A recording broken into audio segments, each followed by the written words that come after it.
السلام عليكم ورحمة الله وبركاته. إن الحمد لله نحمده ونستعينه ونؤمن به ونتوكل عليه ونعوذ بالله من شرور أنفسنا ومن سيئات أعمالنا. من يهده الله فلا مضل له ومن يضلل فلا هادي له.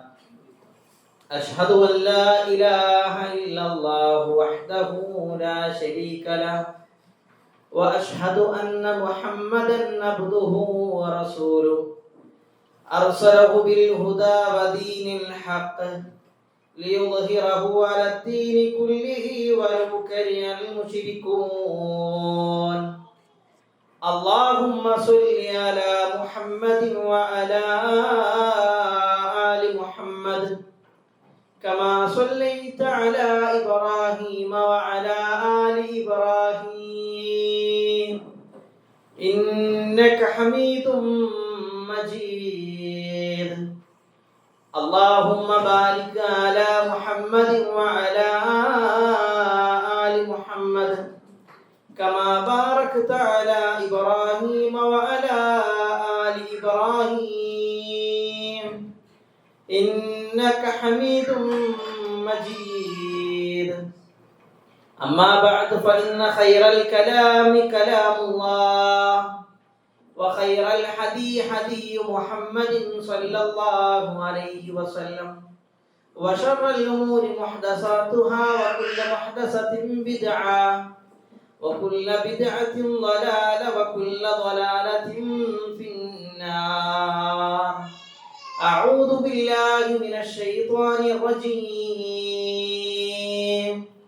بسم الله الرحمن الرحيم. يا أيها الذين آمنوا اتقوا الله حق تقاته ولا تموتن إلا وأنتم مسلمون. يا أيها الناس أوصيكم وإياي أولا بتقوى الله. رب اشرح لي صدري ويسر لي أمري واحلل عقدة من لساني يفقهوا قولي.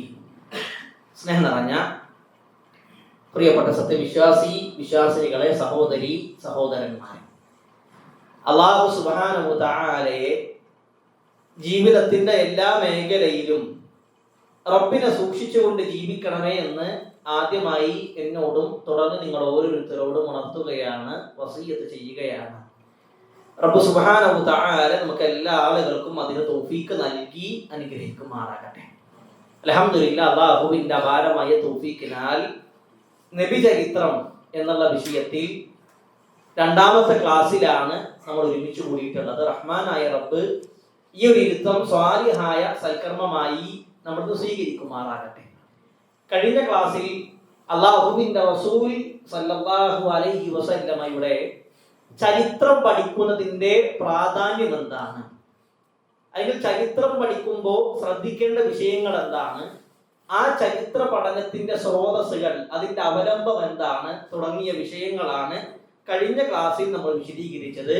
ഇൻഷാ അല്ലാഹ് അല്ലാഹു സുബ്ഹാനഹു വ തആല ഇവിടെ തൗഫീഖ് ഉണ്ടെങ്കിൽ റസൂലുള്ളാഹി സ്വല്ലല്ലാഹു അലൈഹി വസല്ലമ ജനിക്കുന്നതിന് മുമ്പുള്ള അറേബ്യയുടെ ചരിത്രം, ആരാണ് അറബികൾ, അല്ലെങ്കിൽ ജാഹിലിയ കാലഘട്ടം എന്താണ് തുടങ്ങിയ വിഷയങ്ങളാണ് ഇന്ന് വിശദീകരിക്കാൻ ആഗ്രഹിക്കുന്നത്. അല്ലാഹു തൗഫീഖ് നൽകി അനുഗ്രഹിക്കുമാറാകട്ടെ. സാധാരണ പറയുന്ന ഒരു വിഷയമാണ്, ഇരുട്ടറിഞ്ഞവനെ വെളിച്ചത്തിന്റെ വില അറിയുള്ളൂ. മഹാനായ സ്വഹാബി ഉമർ ബിൻ ഖത്താബ് റളിയല്ലാഹു അൻഹുവിന്റെ അറിയപ്പെട്ട ഒരു ഖൗലുണ്ട്. ഉമർ റളിയല്ലാഹു അൻഹു പറയാണ്, ജാഹിലിയത്ത് അറിഞ്ഞവനെ ഇസ്ലാമിന്റെ മഹത്വം അറിയുള്ളൂ. അപ്പൊ ആദ്യം നമ്മൾ മനസ്സിലാക്കണം, ജാഹിലിയ കാലഘട്ടത്തിലെ അറബികൾ ആരായിരുന്നു, ആ അറബികളുടെ പൈതൃകം എന്താണ്, അറബികളുടെ തുടക്കം എവിടുന്നാണ് തുടങ്ങിയ വിഷയങ്ങളാണ് ആദ്യം നമ്മൾ മനസ്സിലാക്കുന്നത്. ആരാണ് അറബികൾ? അറബി എന്നുള്ള അർത്ഥം, അറബി എന്നുള്ള വാക്കിന്റെ ഭാഷാപരമായി ലുഗവി ആയിട്ടുള്ള അർത്ഥം ഒഴുക്കോടുകൂടി സംസാരിക്കാൻ കഴിയുന്നവൻ എന്നുള്ളതാണ്.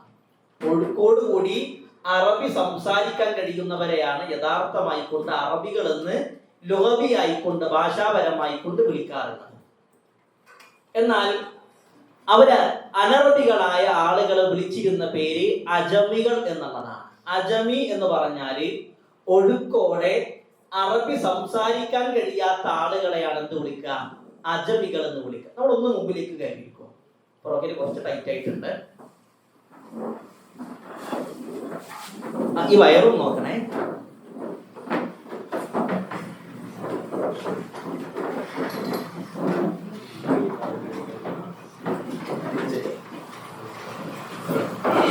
Okay,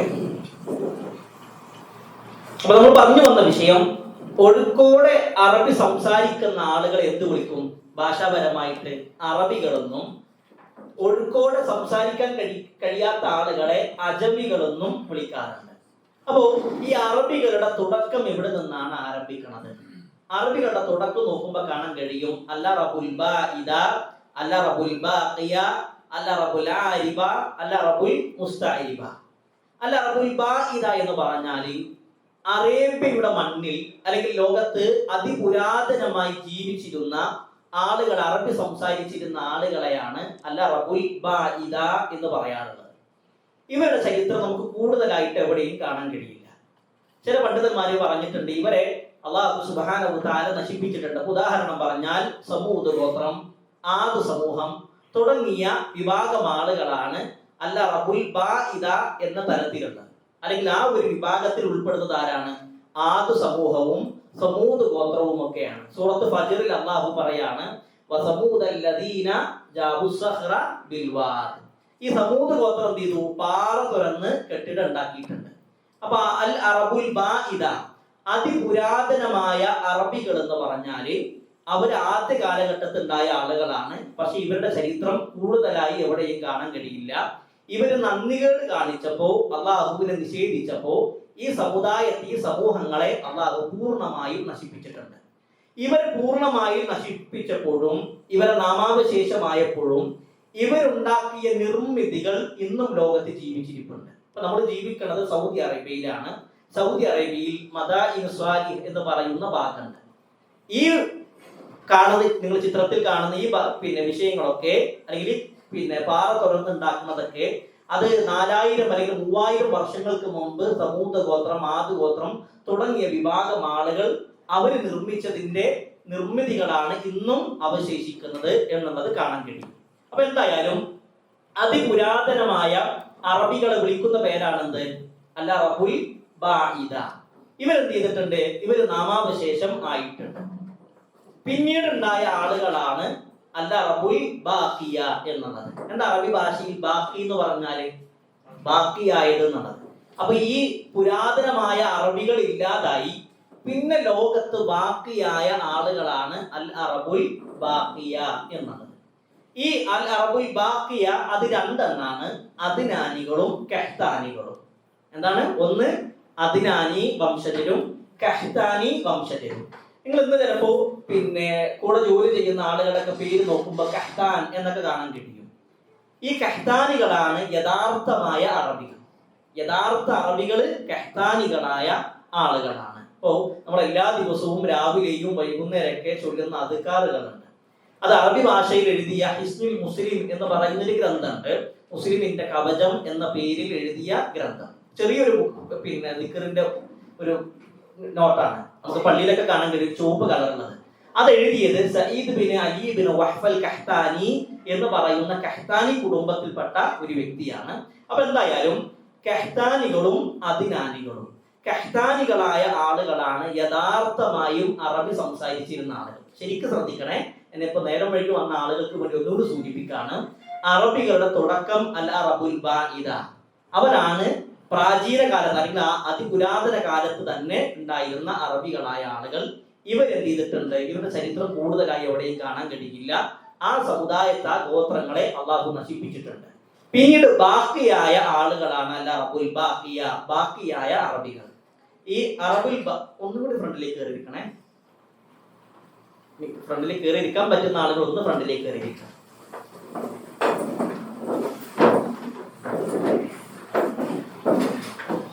okay.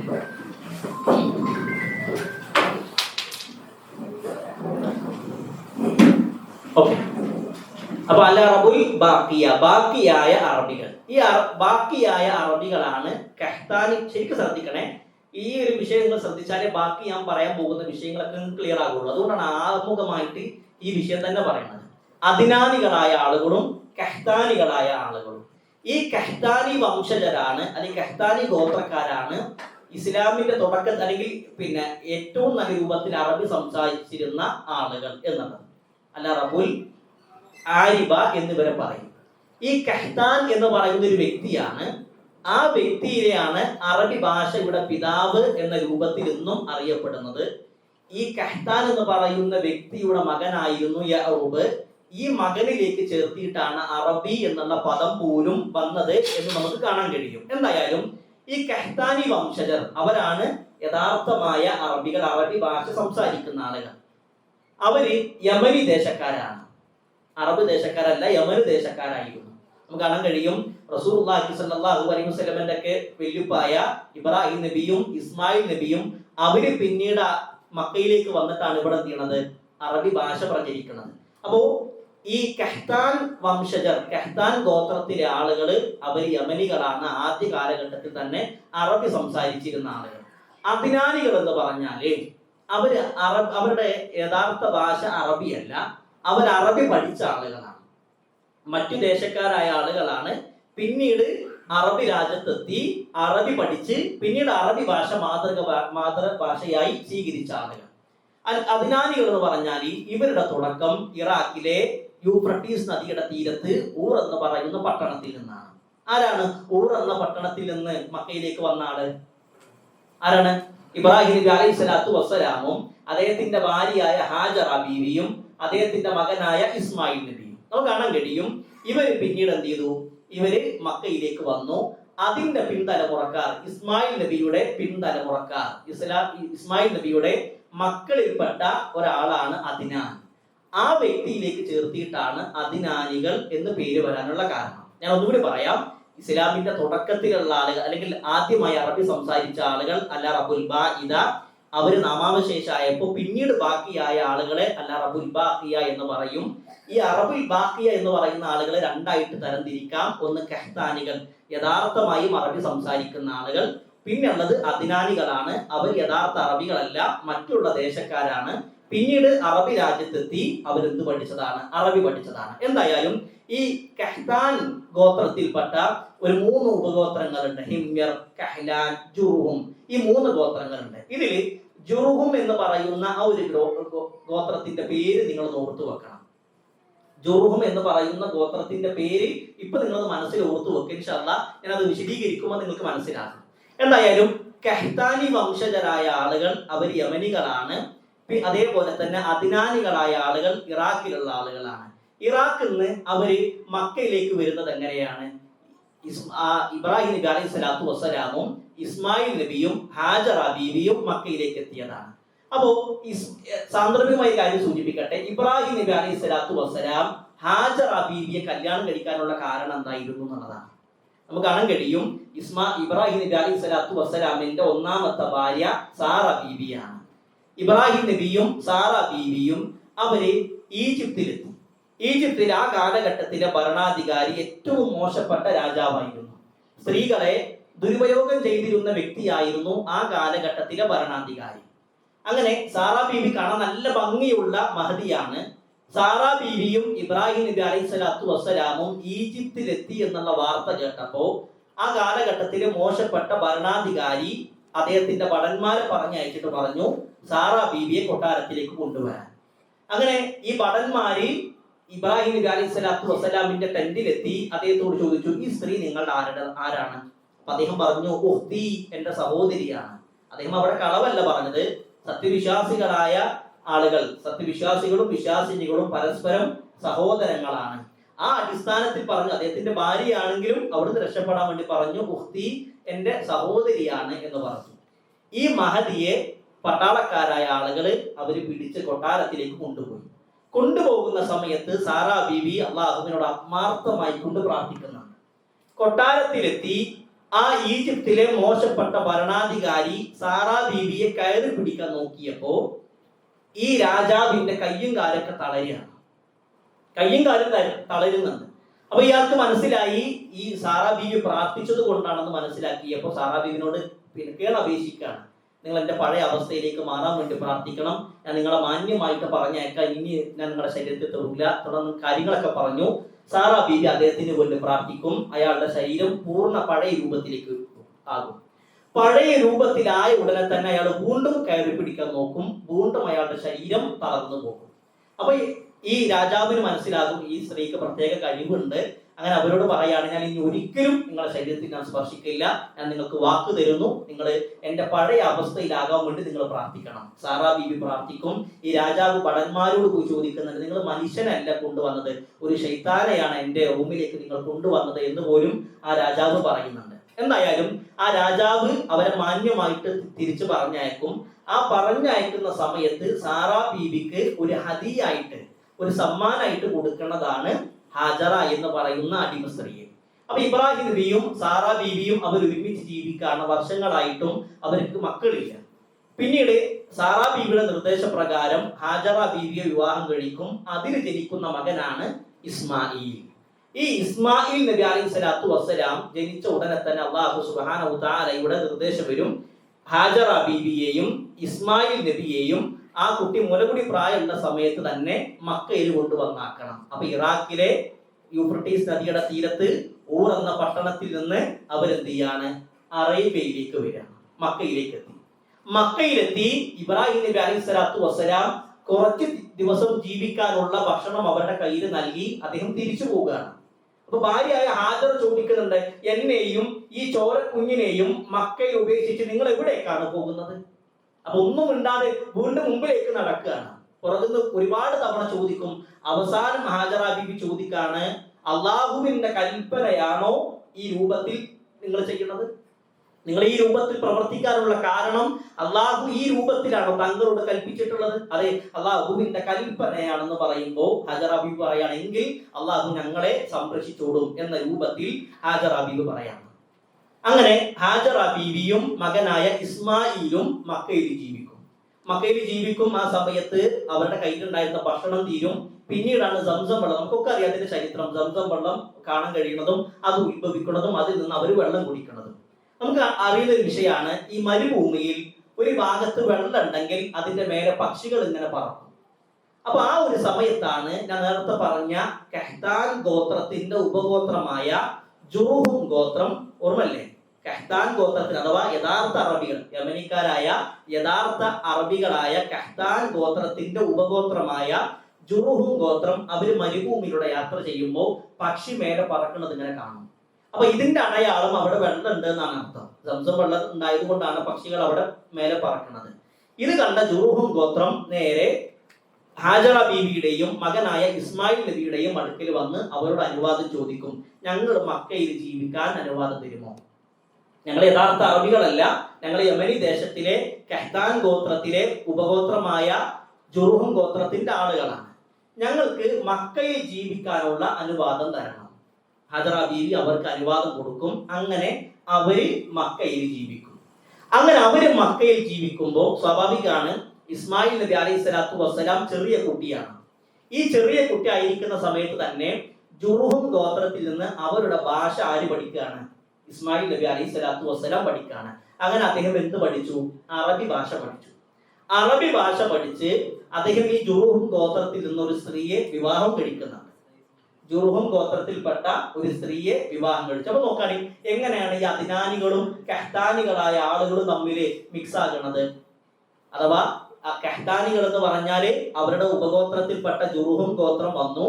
അതേപോലെ തന്നെ ഇസ്മായിൽ നബി അലൈഹി സ്വലാത്തു വസ്സലാമിന്റെ പരമ്പരായ അദ്നാനികള് അവര് തമ്മിൽ ഇസ്മായിൽ നബിയും ജുറൂഹും ഗോത്രത്തിലെ സ്ത്രീയും തമ്മിൽ കല്യാണം കഴിച്ചപ്പോ ഇവര് തമ്മിൽ എന്ത് ചെയ്തു? ഒന്നായി. പിന്നീട് ഇവര് തമ്മിൽ എന്ത് ചെയ്തു? ഭാഷ പഠിക്കുകയാണ്. പിന്നെ ഈ ജുറൂഹും ഗോത്രം യഥാർത്ഥ അറബി ഭാഷ ഈ അദ്നാനികളായ ആളുകൾക്ക് പഠിപ്പിച്ചു കൊടുത്തു. ഈ അദ്നാൻ എന്ന് പേര് വരാനുള്ള കാരണം എന്താണ്? ഇസ്മായിൽ നബി അലൈഹി സ്വലാത്തു വസ്സലാമിന് 12 മക്കൾ ഉണ്ടായിരുന്നു. ആ 12 മക്കളും 12 ഗോത്രങ്ങളായി. ആ 12 ഗോത്രങ്ങളിൽ ആളുകൾക്കിടയിൽ പ്രചരിച്ച അറിയപ്പെട്ട ഗോത്രം അദ്നാൻ എന്ന് പറയുന്ന ഗോത്രമാണ്. അഥവാ അദ്നാൻ എന്ന് പറഞ്ഞാൽ ഒരാളാണ് റസൂലുള്ളാഹി സ്വല്ലല്ലാഹു അലൈഹി വസല്ലമയുടെ 21ാമത്തെ ഉപ്പ. അഥവാ റസൂലുള്ളാഹിന്റെ ഉപ്പ അബ്ദുള്ള, അബ്ദുൽ മുത്തലിബ്, ഹാഷിം, അബ്ദു മനാഫ്, ഖുസയ്യ, കിലാബ്, മുർറ, കഅബ്, ലുഗയ്യ, ഗാലിബ്, ഫിഹ്ർ, മാലിക്, നദർ, കിനാന എന്ന് പറയുന്ന റസൂലുള്ളാഹിന്റെ പിതൃ പരമ്പരയിലെ 21ാമത്തെ പിതാമഹനാണ് അദ്നാൻ. അങ്ങനെ ഈ അദ്നാനികളായ ആളുകൾ എന്ത് ചെയ്തു? അറബി ഭാഷ പഠിച്ചു. അപ്പൊ നോക്കാണി അല്ല റബുൽ ബാഇദ എന്ന് പറഞ്ഞാല് അതിപുരാതനമായ അറബികളാണ്. അവരുടെ ചരിത്രം നാമാവശേഷമായിട്ടുണ്ട്. പിന്നീട് ബാക്കിയായ ആളുകളാണ് അൽ അറബുൽ ബാഖിയ. ഈ അറബുൽ ബാഖിയ എന്ന് പറഞ്ഞാൽ രണ്ടായിട്ട് തരംതിരിക്കാം. ഒന്ന് അദ്നാനികളായ ആളുകൾ, രണ്ട് കഹ്താനികളായ ആളുകൾ. കഹ്താനികളായ ആളുകളാണ് യഥാർത്ഥമായും അറബി സംസാരിച്ച ആളുകൾ. അദ്നാനികൾ അവരുടെ മാതൃഭാഷ അറബിയല്ല, പിന്നീട് അവർ അറബ് ദേശത്തേക്ക് വന്ന് അറബി ഭാഷ പഠിച്ച ആളുകളാണ്. ക്ലിയർ അല്ലേ? ഇങ്ങനെയാണ് പിന്നീട് അറബി ഭാഷ ലോകത്ത് പ്രചരിക്കുന്നത്. ഇവിടെ നമ്മൾ മനസ്സിലാക്കേണ്ട വിഷയം ജുർഹും ഗോത്രം ഞാൻ പറഞ്ഞു. ഇസ്മായിൽ നബി അലൈഹി സ്വലാത്തു വസ്സലാം ജുർഹും ഗോത്രത്തിൽപ്പെട്ട ഒരു സ്ത്രീയെ വിവാഹം കഴിച്ച് അവര് ജീവിക്കാണ്. പിന്നീട് ഇസ്മായിൽ നബിന്റെ കാലത്തിനൊക്കെ ശേഷം മക്കയുടെ അധികാരം ജുർഹും ഗോത്രം ഏറ്റെടുത്തു. ഈ ജുർഹും ഗോത്രം പിന്നീട് പിൻതലമുറക്കാരായി വന്ന ആളുകൾ ഏറ്റവും മോശപ്പെട്ട ഭരണാധികാരികളായിരുന്നു. അവർ ഹജ്ജിന് വന്ന ഹാജിമാരുടെ സമ്പത്ത് മോഷ്ടിച്ചു, ആളുകളെ കൊള്ളയടിച്ചു. എത്രത്തോളം എന്ന് ചോദിച്ചാൽ ആ കാലഘട്ടത്തിൽ സംസം വെള്ളം പോലും പറ്റിയിട്ടുണ്ട്.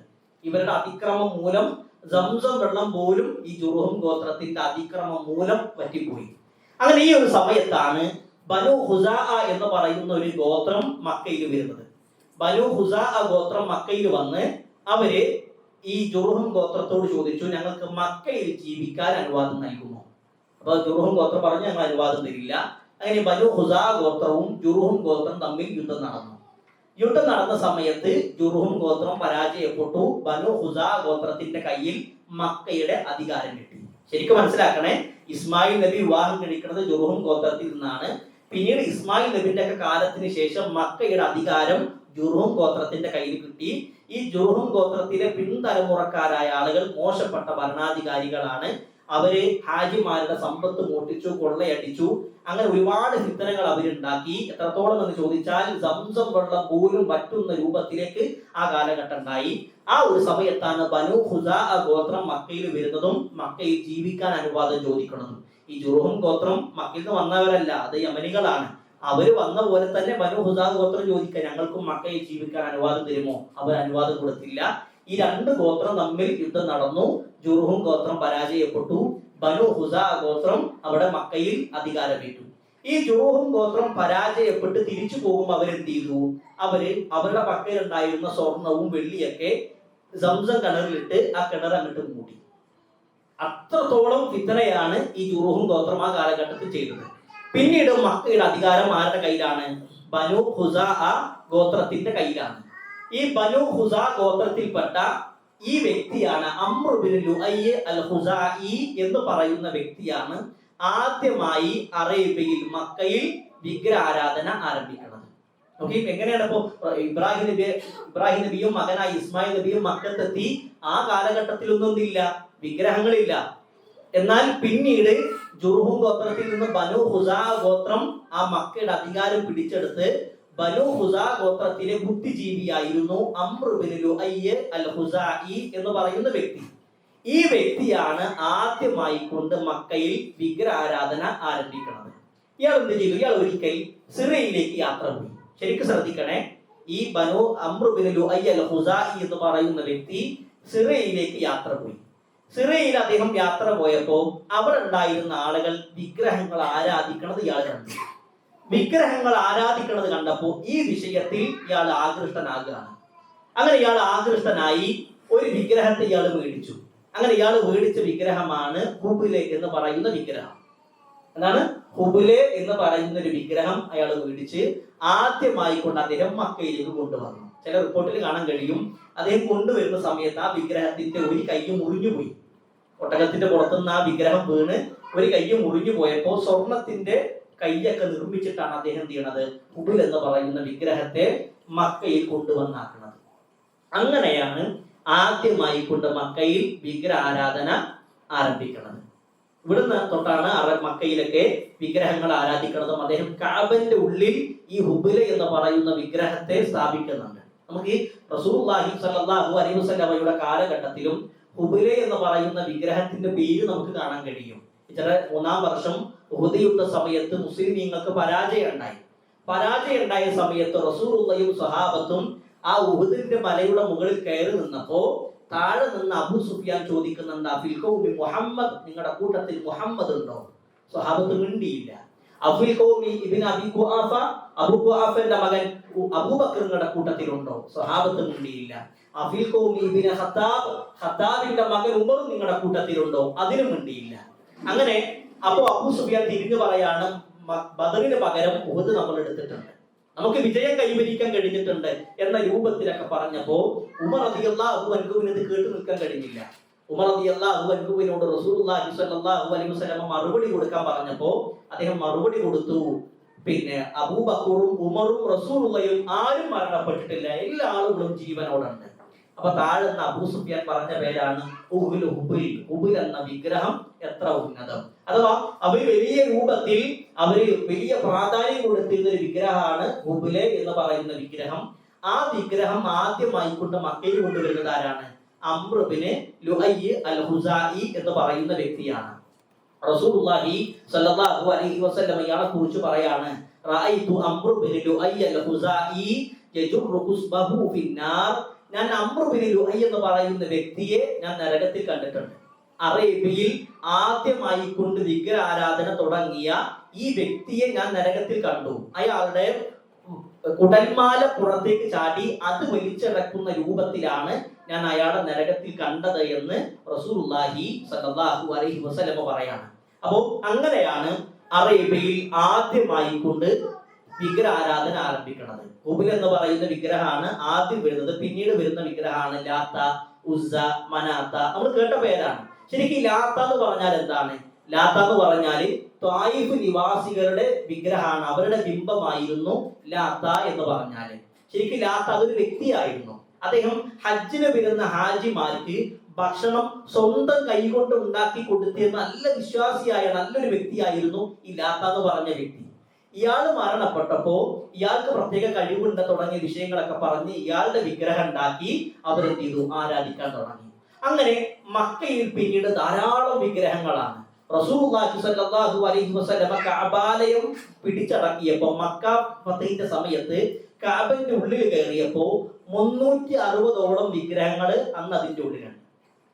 360ഓളം വിഗ്രഹങ്ങൾ അന്ന് അതിന്റെ ഉള്ളിലുണ്ട്. ആ ഉള്ളിലുള്ള വിഗ്രഹങ്ങളുടെ കൂട്ടത്തിൽ ഇബ്രാഹിം നബിയുടെ വിഗ്രഹമുണ്ട്, ഇസ്മായിൽ നബിയുടെ വിഗ്രഹമുണ്ട്. അങ്ങനെ ഇവര് മഹത്വം കൽപ്പിക്കുന്ന എല്ലാ ആളുകളുടെ വിഗ്രഹവും അതിലുണ്ടായിരുന്നു. ശരിക്ക് അറബികളും വിഗ്രഹങ്ങളും അവർക്ക് ഒഴിച്ചുകൂടാൻ കഴിയാത്ത ഒരു വിഷയമായിട്ട് വിഗ്രഹം മാറി. മഹാനായ അബൂ റജാ അൽ ഉദാരിദി എന്ന് പറയുന്ന ഒരു സ്വഹാബിയുണ്ട്. അദ്ദേഹം പറയാണ്, ഞങ്ങളൊരു യാത്ര പോയി. അവർക്ക് എത്രത്തോളം വിഗ്രഹവുമായിട്ടുള്ള ഇഷ്ടം മനസ്സിലാക്കാൻ വേണ്ടി പറയുന്ന ഒരു സംഭവമാണ്. ഞങ്ങള് ഒരു യാത്ര പോയപ്പോ അന്ന് ആ യാത്രയിൽ ഞങ്ങളുടെ കയ്യിൽ ഞങ്ങൾ ഒരു വിഗ്രഹം എടുത്തിട്ടില്ല. അപ്പൊ വിഗ്രഹം എടുക്കാത്തത് കൊണ്ട് തന്നെ ഞാൻ ആ സമയത്ത് കുറച്ച് മണ്ണെടുത്ത് ആ മണ്ണിലേക്ക് ആടിനെ കറന്ന് ആടിന്റെ പാല് ഒഴിച്ച് കൂട്ടിക്കുഴച്ചിട്ട് ഒരു വിഗ്രഹം ഉണ്ടാക്കി. ആ വിഗ്രഹം ഉണ്ടാക്കിയിട്ട് ആ വിഗ്രഹത്തോട് ഞങ്ങൾ പ്രാർത്ഥിച്ചു. ആ വിഗ്രഹത്തെ ഞങ്ങൾ എന്ത് ചെയ്തു? തവാഫ് ചെയ്തു. അത്രത്തോളം വിഗ്രഹവുമായി കൂട്ടപ്പെട്ട ജീവിതമായിരുന്നു ഈ അറബികളുടെ. ഒരിക്കൽ ഉമർ റളിയല്ലാഹു അൻഹു ചിരിക്കുന്നുണ്ട്, കരയുന്നുണ്ട്. കുറെ സമയം ചിരിക്കും, പിന്നീട് അദ്ദേഹം കരയുന്നുണ്ട്. അപ്പൊ ഇത് കണ്ട സ്വഹാബത്ത് ചോദിക്കാണ്, എന്താണ് ഉമറെ നിങ്ങൾ ചിരിക്കുന്നുണ്ട് കരയുന്നുണ്ട്, എന്താണ് കാരണം?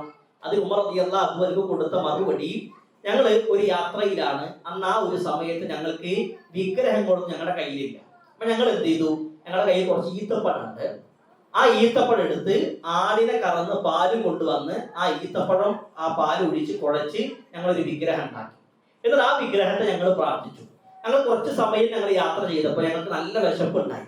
വിശപ്പുള്ള സമയത്ത് ഞങ്ങൾക്ക് കഴിക്കാൻ പോകുന്ന ഭക്ഷണമില്ല.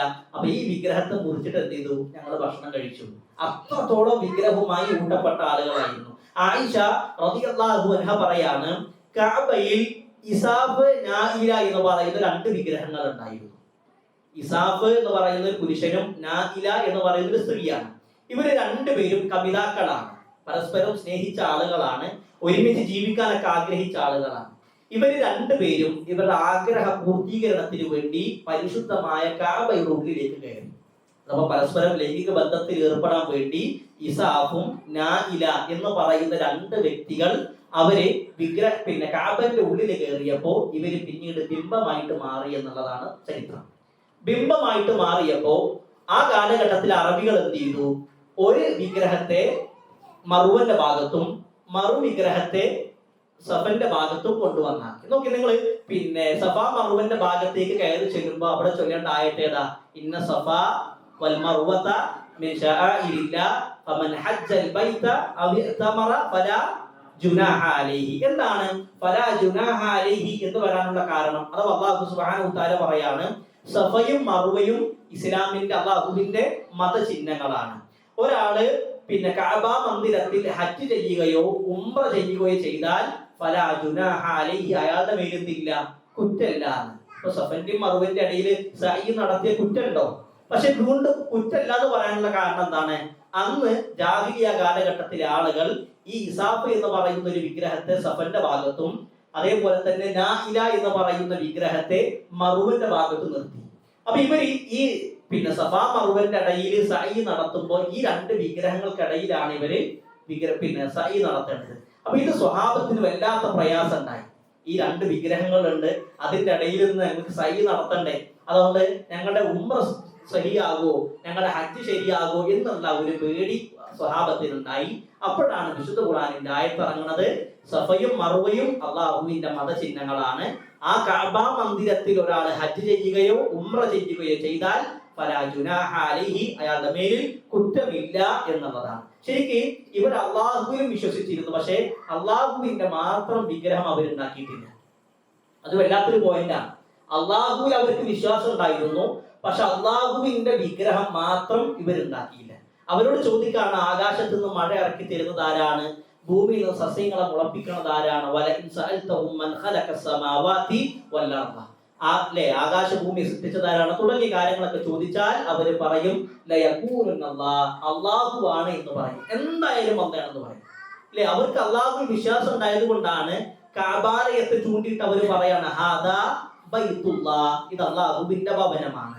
അബ്രഹത്തും കൂട്ടരും കഅബാലയം പൊളിക്കാൻ വേണ്ടി വന്നപ്പോ അബ്ദുൽ മുത്തലിബ് പറയുന്ന ഒരു കാര്യമുണ്ട്, ആ ഒട്ടകങ്ങൾ എന്റെ ഒട്ടകാണ്, കഅബയുടെ രക്ഷിതാവ് ഞാനല്ല, അതിന്റെ രക്ഷിതാവ് അല്ലാഹു ആണ്, ആ റബ്ബ് കഅബാലയത്തെ സംരക്ഷിച്ചോളും. അല്ലെ, റസൂലുള്ളാഹിന്റെ ഉപ്പാന്റെ പേരെന്താ? അബ്ദുല്ലാഹ്. റസൂലുള്ള ജനിക്കുന്നതിന് മുമ്പ് തന്നെ അബ്ദുള്ള മരണപ്പെട്ടിട്ടുണ്ട്. അപ്പോ അള്ളാഹുവിൽ വിശ്വാസം അബ്ദുൽ മുത്തലിബിന് ഉണ്ടായത് കൊണ്ടാണ് അള്ളാഹുവിന്റെ അടിമ എന്ന പേര് മകന് നൽകിയത്. അപ്പൊ അവർക്ക് അള്ളാഹുവിൽ വിശ്വാസം ഉണ്ടെങ്കിലും ഇവര് ലാത്തയെയും മുസയെയും മനാത്തയെയൊക്കെ വിളിച്ച് പ്രാർത്ഥിച്ചത് എന്തിനാ? അള്ളാഹുവിലേക്ക് ഒരു സാമീപ്യം കിട്ടാനാണ് ഞങ്ങൾ ഇവരെ വിളിച്ച് പ്രാർത്ഥിക്കുന്നത്. ഇവർക്ക് സ്വയം കഴിവുണ്ടെന്ന് ഞങ്ങൾ പറയുന്നില്ല, ഇവര് ശുപാർശകരാണ്, നമുക്ക് വേണ്ടി അള്ളാഹുവിനോട് റെക്കമെൻഡ് നടത്തും, അതുകൊണ്ടാണ് ഞങ്ങൾ ഒരു ഇടയാളനെ വെക്കുന്നത് എന്നാണ് അന്ന് റസൂലുള്ളാഹിന്റെ കാലഘട്ടത്തിലെ മക്കയിലെ മുശ്രിക്കുകൾ പറഞ്ഞത്. ഇന്നും നമ്മുടെ നാട്ടിലെ പല ആളുകളും പറയുന്നത്. അള്ളാഹു അവർക്ക് ഹിദായത്ത് നൽകി അനുഗ്രഹിക്കുമാറാകട്ടെ. എന്തായാലും ഇതായിരുന്നു അറബികളുടെ ചരിത്രം. ഇവിടെ നിന്നാണ് അറബികളുടെ പൂർവികന്മാരുടെ തുടക്കം ആരംഭിക്കുന്നത്. അപ്പോ അല്ല റബ്ബുൽ ബാഇദ, അവര് നശിച്ചു പോയി, പിന്നീട് ബാക്കിയായ ആളുകളെ അല്ല റബ്ബുൽ ബാഇയ എന്ന് പറയും. ബാക്കിയായ അറബികളിൽ രണ്ട് രൂപത്തിലാണ്, അദ്നാനികളും കഹ്താനികളും. ഇതിൽ യഥാർത്ഥ അറബികൾ ആരാണ്? കഹ്താനികളാണ്. അദ്നാനികള് അറബി വംശജരല്ല, അവര് മറ്റുള്ള ദേശത്തിൽ നിന്ന് അറബി ദേശത്തേക്ക് വന്ന് അറബി ഭാഷ പഠിച്ച് പിന്നീട് അവരുടെ മാതൃഭാഷയായി അറബി സ്വീകരിച്ച ആളുകളാണ്. അതേപോലെ തന്നെ ഈ ജുർഹും ഗോത്രം മക്കയുടെ അധികാരം ഉണ്ടായിരുന്നു. അവരിൽ നിന്ന് ബനു ഹുസാ ഗോത്രം മക്കയുടെ അധികാരം പിടിച്ചെടുത്തു. ആ ബനു ഹുസാ ഗോത്രത്തിൽപ്പെട്ട അംറു ബിൻ ലുഅയ് അൽ ഖുസാഇ എന്ന് പറയുന്ന വ്യക്തിയാണ് ആദ്യമായി കൊണ്ട് മക്കയിൽ വിഗ്രഹ ആരാധന ആരംഭിക്കുന്നത്. ഇതായിരുന്നു അറബികളുടെ ജാഹിലിയ കാലഘട്ടം. ഇത് ഒരു വിശ്വാസപരമായിട്ടുള്ള അധർമ്മമായിരുന്നെങ്കിൽ ധാർമ്മികപരമായിട്ടും അവര് വളരെ പുറകിലായിരുന്നു. ജാഹിലിയ കാലഘട്ടത്തിൽ ധാർമ്മികപരമായിട്ടും അവര് പുറകിലായിരുന്നു. ഇന്ന് ചരിത്രകാരന്മാർ 3 W ആയിക്കൊണ്ട് ചിത്രീകരിക്കുന്നുണ്ട്: വാർ, വൈഫ്, വുമൺ. ഇതിനു വേണ്ടി മാത്രം ജീവിച്ചിരുന്ന ആളുകൾ. ആയിഷ റളിയല്ലാഹു അൻഹ പറയാണ്, ജാഹിലിയ കാലഘട്ടത്തിൽ 4 കല്യാണം ഉണ്ടായിരുന്നു. 4 രൂപത്തിലാണ് കല്യാണം. ഒന്ന് ഇപ്പൊ നമ്മളൊക്കെ കല്യാണം കഴിക്കുന്നത് പോലെയുള്ള കല്യാണ സമ്പ്രദായം. രണ്ടാമത്തത് എന്ന് പറഞ്ഞാൽ, രണ്ടാമത്തെ രീതി, ഭർത്താവ് കല്യാണം കഴിഞ്ഞ അന്ന് രാത്രി ഭാര്യയെ ആ ഗോത്രത്തിൽ അറിയപ്പെട്ട ആളുകളുടെ അടുക്കലേക്ക് രാപ്പാർക്കാൻ വേണ്ടി ഭർത്താവ് ഭാര്യയെ പറഞ്ഞയക്കും. ആ ഗോത്രത്തിൽ അറിയപ്പെട്ട ആളുകളുടെ അടുക്കലേക്ക് രാപ്പാർക്കാൻ വേണ്ടി ഭാര്യയെ പറഞ്ഞയക്കും. എന്തിൽ നിന്നാണ്? ഇയാളിൽ നിന്ന് ഭാര്യ ഗർഭിണിയാകണം. അങ്ങനെ ഗർഭിണിയാകുമ്പോൾ ആ മകന് ഈ ഗോത്രത്തിൽ വലിയ സ്ഥാനം ഉണ്ടാകും. അതിനു വേണ്ടി ഭാര്യയെ ആ കാലഘട്ടത്തിലെ ഗോത്ര നേതാക്കളുടെ അടുക്കലേക്ക് രാപ്പാർക്കാൻ വിട്ടിരുന്ന ആളുകൾ. ഇതാണ് രണ്ടാമത്തെ രീതി. മൂന്നാമത്തെ രീതി എന്ന് പറഞ്ഞാൽ, ഒരു പെണ്ണ് 10 പേരുമായിക്കൊണ്ട് ലൈംഗിക ബന്ധത്തിൽ ഏർപ്പെടും. ലൈംഗിക ബന്ധത്തിൽ ഏർപ്പെട്ട് അവൾ ഗർഭിണിയായാൽ ഈ 10 ആളുകളെ നിരത്തി നിർത്തിയിട്ട് അവൾക്ക് ഇഷ്ടപ്പെട്ട ആളെ ചൂണ്ടിയിട്ട് പറയും, എന്റെ ഉദരത്തിൽ വളരുന്ന കുഞ്ഞിന്റെ പിതാവ് ഇയാളാണ്. ഇതാണ് മൂന്നാമത്തെ രീതി. നാലാമത്തെ രീതി എന്ന് പറഞ്ഞാൽ വേശ്യാവൃത്തികളാണ്. അഥവാ ആ കാലഘട്ടത്തിലെ സ്ത്രീകൾ വേശ്യ പ്രവർത്തനത്തിന് വേണ്ടി അവർ ഈ രൂപത്തിൽ ചെയ്യുന്ന ആളുകളാണ് എന്ന് അറിയിക്കാൻ വേണ്ടി വീടിന്റെ മുമ്പിൽ ഒരു കൊടിമരം നാട്ടിയിരുന്നു. അത് കണ്ടാല് ഇതിന്റെ ആവശ്യക്കാർക്ക് എന്ത് ചെയ്യാം? ആ വീട്ടിലേക്ക് കയറി ചെല്ലാം. അത്രത്തോളം മോശമായ അവസ്ഥയായിരുന്നു അല്ലെ. ജീവനോടെ പെൺകുട്ടികളെ കുഴിച്ചു മൂടിയിരുന്ന കാലം. അതെ, അറബ് ഗോത്രത്തിലെ എല്ലാ ആളുകളും അങ്ങനെയൊന്നല്ല. ചില ഗോത്രത്തിൽപ്പെട്ട ആളുകൾ പെൺകുട്ടികൾ ജനിക്കണത് ഒരു മോശമായിട്ട് കണ്ടിരുന്നു. അതേപോലെ തന്നെ മദ്യപാനം തുടങ്ങിയ വിഷയങ്ങൾ. മദ്യപാനത്തിന്റെ ഒക്കെ വിഷയത്തിൽ കാണാൻ കഴിയും, ഒരു ഈച്ച മദ്യത്തിന്റെ ചഷകങ്ങളിൽ വീണ് ചത്തു. അപ്പൊ അതിനെടുത്തിട്ട് ഒരു കവി പാടി ഒരു പാട്ടുണ്ട്, ഒരു കവിത ഉണ്ട്. അത് പറയാണ്, നീ എത്ര വലിയ ഭാഗ്യവാനാണ്, കാരണം നീ ചത്തത് മദ്യം കുടിച്ചിട്ടാണ് എന്ന് പറഞ്ഞ ആളുകൾ. ഞാൻ മരിച്ചാൽ, അവർ വസിയത്ത് എഴുതിയിരുന്നു, ഞാൻ മരിച്ചാല് മുന്തിരിയുടെ വള്ളിയുടെ ചുവട്ടിൽ എന്നെ കുടിച്ചു മൂടണം, അവിടെയാണ് എന്റെ കബർ ഇരിക്കേണ്ടത്. കാരണം ആ മുന്തിരിയുടെ വള്ളിയിൽ നിന്ന് ഒലിച്ചിറങ്ങുന്ന ലഹരി എന്റെ എല്ലുകൾക്ക് ലഹരി പകരും. അതുകൊണ്ട് ഞാൻ മരിച്ചാൽ മുന്തിരി വള്ളിയുടെ ചുവട്ടിൽ നിങ്ങളെ കുഴിച്ചു കൂടണം എന്ന് പറഞ്ഞ ആളുകൾ. അത്രത്തോളം മദ്യപിച്ചിരുന്ന ആളുകൾ. യുദ്ധത്തിന്റെ വിഷയത്തിലേക്ക് നോക്കാൻ കാണാൻ കഴിയും, 20 വർഷത്തോളം അവർ യുദ്ധം ചെയ്തിട്ടുണ്ട്. ഓരോ യുദ്ധങ്ങളൊക്കെ 20 വർഷം. ഈ 20 വർഷം യുദ്ധം ചെയ്തത് എന്തിനാണെന്നറിയോ? ഒരാളുടെ ഒട്ടകം തന്റെ അയൽവാസിയായ വ്യക്തിയുടെ വീട്ടിൽ പറമ്പിൽ കയറി കുറച്ച് പുല്ല് കഴിച്ചു. ഈ ഒറ്റ കാരണത്തിന്റെ പേരിൽ 20 വർഷത്തോളം യുദ്ധം ചെയ്ത ആളുകൾ ആ കാലഘട്ടത്തിലുണ്ടായിരുന്നു. ഒന്ന് പറഞ്ഞ രണ്ടാമത്തേത് യുദ്ധമാണ്. അത്രത്തോളം യുദ്ധ കൊതിയന്മാരായ ആളുകൾ. അതുകൊണ്ടാണ് വാർ, വൈ, വുമൺ ഇതിന് 3 മാത്രം ജീവിച്ചിരുന്ന ആളുകൾ. പിന്നീട് അവരെയാണ് അല്ലാഹുവിന്റെ റസൂൽ സല്ലല്ലാഹു അലൈഹി വസല്ലമ മാറ്റിയെടുത്ത് ഏറ്റവും ഉത്തമമായ സമൂഹമായി മാറ്റിയെടുത്തത്. നമ്മൾ മനസ്സിലാക്കേണ്ടത്, ഇങ്ങനെയൊക്കെ ജാഹിലിയ കാലഘട്ടത്തിൽ അധർമ്മങ്ങൾ വ്യാപിപ്പിക്കുമ്പോഴും അതിൽ വിശ്വാസികളായ ഒരു കൂട്ടം ആളുകൾ അന്നുണ്ടായിരുന്നു. അവരെ വിളിച്ചിരുന്ന പേരാണ് ഹുനഫാക്കളായ ആളുകൾ. അഥവാ ഇബ്രാഹിം നബി അലൈഹി സ്വലാത്തു വസ്സലാമിന്റെ അവസാനിപ്പിക്കാണ്. ഇബ്രാഹിം നബി അലൈഹി സ്വലാത്തു വസ്സലാമിന്റെ മാതൃക ഉൾക്കൊണ്ട് ജീവിച്ച, ഇങ്ങനെ അധർമ്മങ്ങൾ വ്യാപിക്കുന്ന സമയത്തും വിശ്വാസികളായി ജീവിച്ച ഒരു ചെറു സംഘം. അതിൽപ്പെട്ട ആളുകളാണ് ഒന്ന്, ഏറ്റവും പ്രധാനപ്പെട്ടതാരാ? റസൂലുള്ളാഹി സ്വല്ലല്ലാഹു അലൈഹി വസല്ലം. റസൂലുള്ളാഹി ഒരിക്കൽ പോലും എന്ത് ചെയ്തിട്ടില്ല? ഒരു വിഗ്രഹത്തെയും ആരാധിച്ചിട്ടില്ല. റസൂലുള്ളാഹി സ്വല്ലല്ലാഹു അലൈഹി വസല്ലം ഒരിക്കൽ പോലും വ്യഭിചരിച്ചിട്ടില്ല, കള്ളു കുടിച്ചിട്ടില്ല. അതേപോലെ തന്നെ അബൂബക്കർ സിദ്ദീഖ് റളിയല്ലാഹു അൻഹു, ഉസ്മാൻ ഇബ്നു അഫ്ഫാൻ റളിയല്ലാഹു അൻഹു, അബൂദർ ഗഫാരി റളിയല്ലാഹു അൻഹു തുടങ്ങിയ ആളുകളൊന്നും വിഗ്രഹത്തെ ആരാധിച്ചിട്ടില്ല.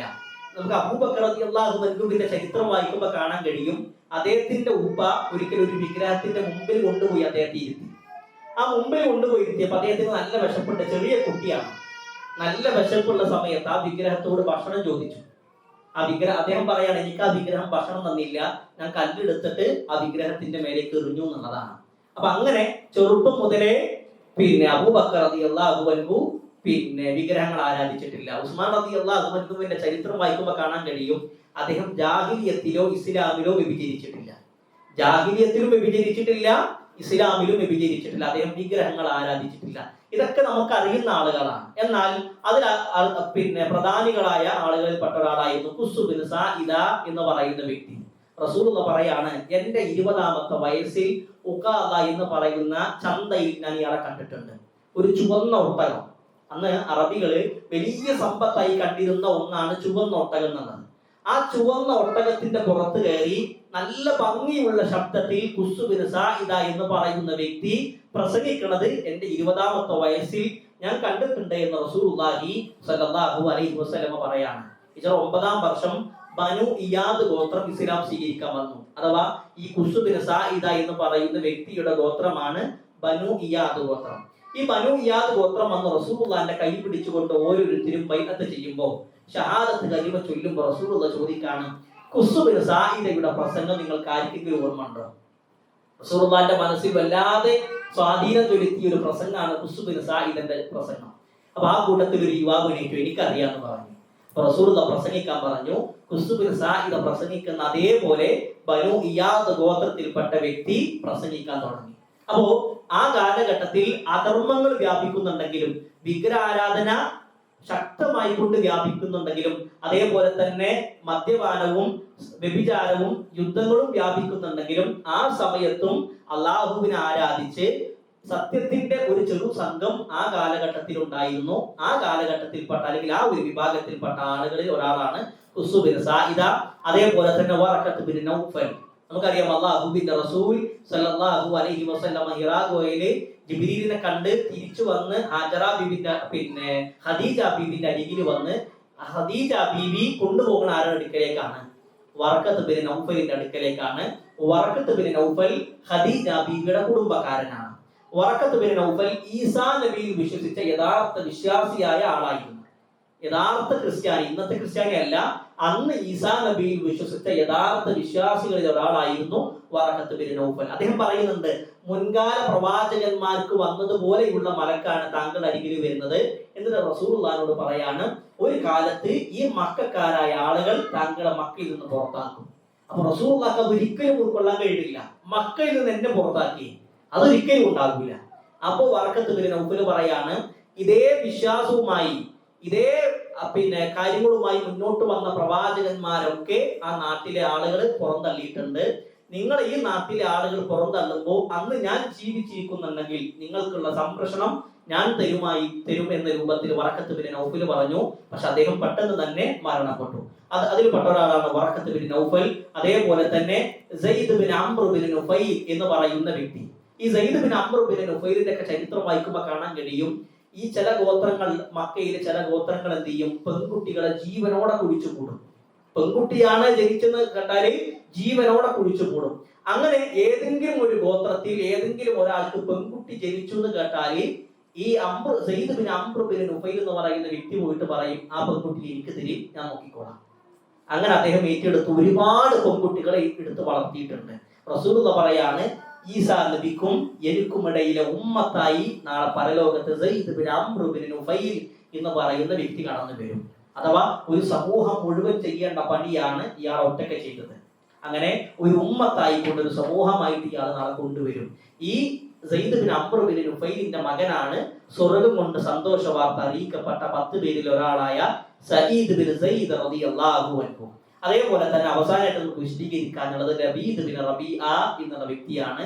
ജാഹിലിയ കാലഘട്ടത്തിലെ അറിയപ്പെട്ട കവിയായിരുന്നു. ഇംറുൽ ഖൈസിനെ പോലെ, സുഹൈർ ബിൻ അബി സലമയെ പോലെ അറിയപ്പെട്ട കവിയായിരുന്നു ലബീദ് ബിൻ റബീഅ. പക്ഷെ ആ ലബീദ് ബിൻ റബീഅ എന്ത് ചെയ്തു? ഇസ്ലാം മതം അദ്ദേഹം ആ കാലഘട്ടത്തിൽ ശരിയായ വിശ്വാസം വെച്ച് പുലർത്തിയ ആളുകളിൽ ഒരാളാണ് ലബീദ് ബിൻ റബീഅ. റസൂലുള്ളാഹിന്റെ വല്യുപ്പ അബ്ദുൽ മുത്തലിബ്. പക്ഷെ നമുക്ക് വിശദീകരിക്കണം, ആരാണ് അബ്ദുൽ മുത്തലിബ്? അബ്ദുൽ മുത്തലിബ് എന്ന പേര് വരാനുള്ള കാരണം എന്താണ് തുടങ്ങിയ വിഷയങ്ങളൊക്കെ അള്ളാഹുവിന്റെ തൗഫീഖ് ഉണ്ടെങ്കിൽ നമുക്ക് അടുത്ത ക്ലാസ്സുകളിൽ വിശദീകരിക്കാം. അപ്പൊ നമ്മൾ ഇന്ന് മനസ്സിലാക്കിയത് റസൂലുള്ളാഹി സ്വല്ലല്ലാഹു അലൈഹി വസല്ലമ ജനിക്കുന്നതിന് മുമ്പുള്ള അറേബ്യ, ആ അറബികളായ ആളുകൾ അവരുടെ പൈതൃകം എന്താണ്? അറബികള് അൽ അറബുൽ ബാഇദ, അൽ അറബുൽ ബാഖിയ, പിന്നെ അൽ അറബുൽ ബാഖി രണ്ടായിട്ട് വേർതിരിയും. ഒന്ന് കഹ്താനികള്, രണ്ട് അദ്നാനികള്. ഈ കഹ്താനികളാണ് യഥാർത്ഥ അറബികൾ, യഥാർത്ഥ അറബി ഭാഷ സംസാരിക്കുന്നവർ. അദ്നാനികൾ എന്ന് പറയുന്ന ആളുകള് അവര് അറബി ഭാഷ പഠിച്ച് മാതൃഭാഷയായി സ്വീകരിച്ച ആളുകളാണ്. ഈ കഹ്താനികളായ ഗോത്രത്തിന്റെ ഉപഗോത്രങ്ങളിലാണ് ഹിംയർ, കഹില, ജുർഹും ഗോത്രം. ഈ ജുർഹും ഗോത്രത്തിൽപ്പെട്ട ഒരു സ്ത്രീയാണ് ഇസ്മായിൽ നബി കല്യാണം കഴിക്കുന്നത്. അങ്ങനെ ഇവർ തമ്മിൽ എന്ത് ചെയ്തത്? മിക്സ് ആകുകയാണ്. ഈ ഇസ്മായിൽ നബിക്ക് 12 മക്കളാണ്. ആ 12 മക്കളിൽ പെട്ട ഒരാളാണ് അദ്നാൻ. അങ്ങനെയാണ് അദ്നാൻ ഗോത്രം പിന്നീട് പ്രചരിക്കുന്നത്. അതേപോലെ തന്നെ ഈ ജുർഹും ഗോത്രം ഇസ്മായിൽ നബിയുടെ മരണത്തിന് ശേഷം മക്കയുടെ അധികാരം ജുർഹും ഗോത്രം ഏറ്റെടുക്കും. ജുർഹും ഗോത്രം ഏറ്റവും മോശപ്പെട്ട ഭരണാധികാരികളായിരിക്കും. ബനു ഹുസാ ഗോത്രം അവരെ പിടിച്ചടക്കും. ബനു ഹുസാ ഗോത്രത്തിൽപ്പെട്ട അംറു ബിൻ ലുഅയ് അൽ ഹുസാഇ എന്ന് പറയുന്ന വ്യക്തി ആദ്യമായി കൊണ്ട് മക്കയിൽ വിഗ്രഹാരാധന ആരംഭിക്കും. അതാണ് ജാഹിലിയ കാലഘട്ടത്തിന്റെ അവരുടെ വിഗ്രഹങ്ങൾ ആരാധിക്കുന്നതുമായി ബന്ധപ്പെട്ട വിഷയം. എല്ലാ വിഷയത്തിലും അവർക്ക് വിഗ്രഹങ്ങൾ ഉണ്ടായിരുന്നു. എത്രത്തോളം അവര് വിഗ്രഹങ്ങളെ അഥവാ ഓരോ യാത്രയിലും ഓരോ വിഗ്രഹങ്ങൾ ഉണ്ടാക്കുന്ന അവസ്ഥയിലേക്ക് പോലും അവർ മാറി. ഇനി ഒരു ധാർമ്മികമായിട്ടുള്ള വിഷയങ്ങളാണെങ്കിൽ കണ്ണിനും പെണ്ണിനും യുദ്ധത്തിനും വേണ്ടി മാത്രം ജീവിച്ചിരുന്ന ആളുകളായിരുന്നു അവരാണ് പിന്നീട് അല്ലാഹുവിന്റെ റസൂൽ എന്ന് പറയുന്ന അവസ്ഥയിലേക്ക് മാറ്റിയ റസൂലുള്ളാഹി സ്വല്ലല്ലാഹു അലൈഹി വസല്ലമയുടെ സഹാബികളായ ആളുകൾ. അപ്പൊ ഇതാണ് ജാഹിലിയ കാലഘട്ടത്തിലെ അറബികളായ ആളുകളുടെ ചരിത്രത്തിലെ ഏറ്റവും രത്ന ചുരുക്കം. ചെറിയ രൂപത്തിലാണ് വിശദീകരിച്ചത്. വിശാലമായ ചരിത്രമാണ്. സമയത്തിന്റെ കുറവ് മൂലം ഇതാണ് നമുക്കിന്ന് മനസ്സിലാക്കാനുള്ളത്. ഇൻഷാ അല്ലാഹ് അല്ലാഹുവിന്റെ തൗഫീഖ് ഉണ്ടെങ്കിൽ റസൂലുള്ളാഹിന്റെ വല്യപ്പമാരെ, റസൂലുള്ളാഹിന്റെ ഉപ്പാന്റെ ഉപ്പ തുടങ്ങിയ വിഷയങ്ങള്, അതേപോലെ തന്നെ റസൂലുള്ളാഹി സ്വല്ലല്ലാഹു അലൈഹി വസല്ലമ 40ാമത്തെ വയസ്സ് വരെ നമുക്കറിയാം. എന്നാൽ 40 വയസ്സിന് മുമ്പുള്ള റസൂലുള്ളാഹിന്റെ ജീവിതം എന്തായിരുന്നു, റസൂലുള്ളാഹി കാലഘട്ടത്തിൽ പങ്കെടുത്ത യുദ്ധങ്ങൾ എന്താണ് തുടങ്ങിയ വിഷയങ്ങളൊക്കെ അല്ലാഹുവിന്റെ തൗഫീഖ് ഉണ്ടെങ്കിൽ അടുത്ത ക്ലാസ്സുകളിൽ നമുക്ക് വിശദീകരിക്കാം. റഹ്മാനായ റബ്ബ് ദീൻ അധികമായി പഠിക്കാനും പഠിക്കുന്ന കാര്യങ്ങൾ ജീവിതത്തിന്റെ ഭാഗമാക്കാനും തൗഫീഖ് നൽകി അനുഗ്രഹിക്കുമാറാകട്ടെ. അല്ലാഹുവിന്റെ റസൂലിന്റെ ചരിത്രമാണ് നമ്മൾ പഠിക്കുന്നത്. ചരിത്രകാരന്മാർ പറഞ്ഞതുപോലെ